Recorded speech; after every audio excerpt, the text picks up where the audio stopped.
जय सदाशिव, जय शिव शंभु। श्रावण मास महात्म्य कथा श्रृंखला अध्याय 16। शीतला सप्तमी व्रत।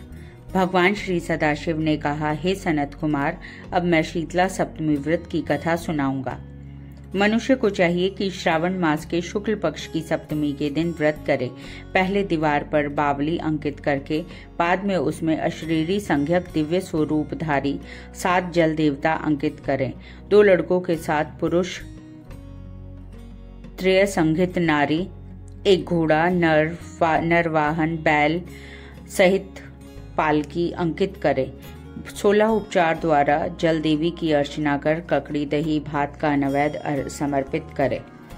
नैवेद्य पदार्थों को वामन ब्राह्मणों को देना चाहिए। इस प्रकार 7 वर्ष तक व्रत करके प्रतिवर्ष 7 सौभाग्यवतियों को भोजन करवाकर उद्यापन करवाना चाहिए। एक सोने के पात्र में 7 जल देवों की प्रतिमाएं रखकर पहले दिन अपने लड़के के साथ उन प्रतिमाओं का भक्ति पूर्वक अर्चन करना चाहिए। दूसरे दिन प्रातःकाल ग्रह होम सहित चुरु होम करना चाहिए। जिन लोगों ने पहले इसको किया था उन लोगों को जो फल मिला था, अब मैं उसके संबंध में तुम्हें बतलाऊंगा। ध्यान पूर्वक सुनो। सौराष्ट्र देश में शासन नाम का एक नगर था। उसने निर्जल तथा विजन वन में एक बावली खुदवाई। उसमें जाने के लिए बहुत सा धन व्यय करके पशुओं के उतरने के लिए तथा प्यासे यात्रियों के जलपानार्थ कीमती पत्थरों की सीढ़ियां बनवाई, जो कि टिकाऊ भी थी और मजबूत भी थी। थके मांदे पथिकों के लिए उसने बावली के साथ एक बहुत बड़ा बगीचा भी लगवाया, मगर हुआ यह कि उस बावली में एक बूंद भी पानी ना मिला। धन से दुखी होकर कहा, मेरा धन भी व्यर्थ गया और परिश्रम भी निष्फल हो गया। वह इन विचारों में ग्रस्त रात को उसी बावली के पास सो गया। रात को स्वप्न में जल देवों ने आकर कहा, हे धनद, हमसे तुम जल निकालने का उपाय सुनो। यदि तुम हमारे निमित्त अपने पुत्र की सादर बलि दो तो वह बावली उसी जल से भर जाएगी। धनिक यह स्वप्न देखकर अपने घर आया और उसने अपने धर्म में तत्पर पुत्र द्राविड से अपने स्वप्न का सारा हाल कहा। पिताजी, मेरे तथा मेरे पुत्र के भी आप जन्मदाता हैं। इसके अलावा वह धर्म काम है, उसमें भला सोचने की क्या बात है। वास्तव में धर्म तो स्थायी है और पुत्र के भी आप जन्मदाता हैं। इसके अलावा यह धर्म काम है, इसमें भला सोचने की क्या बात है। वास्तव में धर्म तो स्थायी है और पुत्र आदि सब नाशवान हैं। अकल्प मूल्य से किसी बड़ी वस्तु की प्राप्ति एक कठिन कार्य है। मेरे शीतांशु और चंडांशु 2 लड़के हैं। आप बिना किसी सोच विचार के मेरे बड़े लड़के शीतांशु की बलि दे दीजिए। लेकिन पिताजी, यह मामला आप स्त्रियों से गुप्त रखिएगा। गुप्त इसलिए कि मेरी पत्नी इस समय गर्भवती है और प्रसव का समय निकट है। वह अपने मायके जाने वाली है। उसके साथ मेरा छोटा लड़का भी जाएगा और उसके जाने के बाद यह काम निर्विघ्न संपन्न हो जाएगा। धनद ने पुत्र की बात सुनकर कहा, हे पुत्र, तुम धन्य हो और चूंकि तुम मेरे लड़के हो इसलिए मैं भी धन्य हूँ। मैं अपने को पुत्र वाला मानता हूँ। इसी बीच उसकी पत्नी सुशीला को उसके मायके से बुलावा आ गया और वह अपने मायके जाने के लिए तैयारियां करने लगी। तभी द्रविड़ ने अपनी पत्नी से कहा, यह बड़ा लड़का यहाँ मेरे पास रहेगा और छोटा लड़का तुम्हारे साथ जाएगा। सुशीला ने अपने पति के आदेशानुसार अपने बड़े लड़के को तो पति के पास छोड़ दिया और छोटे लड़के को साथ लेकर अपने मायके को रवाना हो गई। उसके जाने के बाद पिता और पुत्र दोनों ने मिलकर शीतांशु को तेल मलकर भली भांति स्नान करवाया। कीमती कपड़ों और बहुमूल्य रत्नों से उसे सजाया। जब वरुण नक्षत्र पूर्वाषाढ़ का दिन आया तो दोनों ने उसे बावली के किनारे पर ले जाकर खड़ा कर दिया और कहा, इस लड़के की बलि से जल देवता प्रसन्न हो। बस बलि देने की देर थी कि बावली अमृत तुल्य जल से भर गई।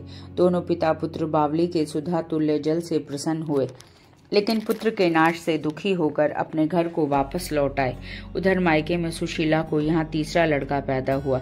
जब लड़का 3 मास का हो गया तो वह अपनी ससुराल वापस लौटी। मार्ग में जब उसे बावली के पास आई तो उसे जल से परिपूर्ण देखकर चकित रह गई। उसने प्रसन्नचित्त उसमें स्नान करके कहा, मेरे ससुर को उद्योग और धन का व्यय यथोचित सफल हुआ। उस दिन श्रावण मास के शुक्ल पक्ष की सप्तमी तिथि थी। सुशीला ने स्नान करके शीतला का शुभ व्रत करके वहीं पर ही दही तथा चावल मंगाकर स्वादिष्ट पाक बनाया। जल देवता का अर्चन करके दही, चावल और ककड़ी को नैवेद्य देकर ब्राह्मणों को दे दिया। अपने साथ वालों के सहित आप भी दही, चावल और ककड़ी का भोजन किया। वहां से सुशीला का गांव 4 कोस दूर था। जब सुशीला अपने दोनों लड़कों के साथ बावली से घर की ओर चली तो जलदेव आपस में कहने लगे, इसका मरा हुआ लड़का इसको वापस लौटा देना चाहिए, क्योंकि इसने बड़े प्रेम से हमारा व्रत किया है।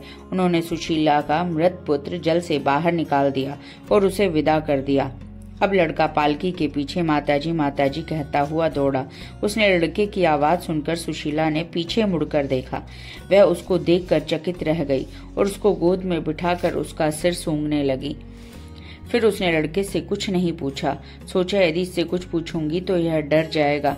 वह सोचने लगी कि इसने जो बहुमूल्य गहने कपड़े पहन रखे हैं, यदि इसे चोर ले जाते तो इसको घर में से पिशाच पकड़ कर लाए होते तो वह भला इसे छोड़ते कैसे, और इसकी जादुई के कारण घर वालों को न जाने, जुदाई के कारण घर वालों का न जाने क्या हाल हुआ होगा। बस इसी प्रकार सोचते हुए उसका घर आ गया। उसके आने का समाचार सुनकर पिता और पुत्र दोनों सोचने लगे कि सुशीला अब हमें क्या कहेगी और अब हम उसे क्या उत्तर देंगे। इस बीच अपने तीनों लड़कों सहित सुशीला मकान के भीतर पहुंच गई। ससुर देखकर चकित और उसके साथ ही प्रसन्न तथा उसने कहा कि ये व्रत को किसने किया था? मरे आज 2 मास बीत चुके हैं। तुमने इसे दोबारा कैसे प्राप्त किया? तथा बावली भी जल से पूर्ण हो गई। जाते समय तुम यहाँ से एक पुत्र को लेकर गई थी और आती बार 3 पुत्रों को साथ लेकर आई हो। शुभ्रे वंश का तुमने उद्धार कर दिया। हे शुभानने, मैं तुम्हारी क्या स्तुति करूं। इस प्रकार अपने ससुर से प्रार्थना सुनकर और पति ने प्यार भरी नजरों से उसकी तरफ देखा। सास ने भी उसकी स्तुति की। उसने प्रसन्न होकर कहा, यह सब सुमार्ग का पुण्य फल है। वह इस संसार में मनोमिलषित भोग कर परमानंदित हुए। हे तात, तुमसे मैंने यह शीतला सप्तमी का व्रत कहा है। इसमें दही, चावल, ठंडा शीतल, ककड़ी, फल, बावली जल और शीतल देवता कहे गए हैं।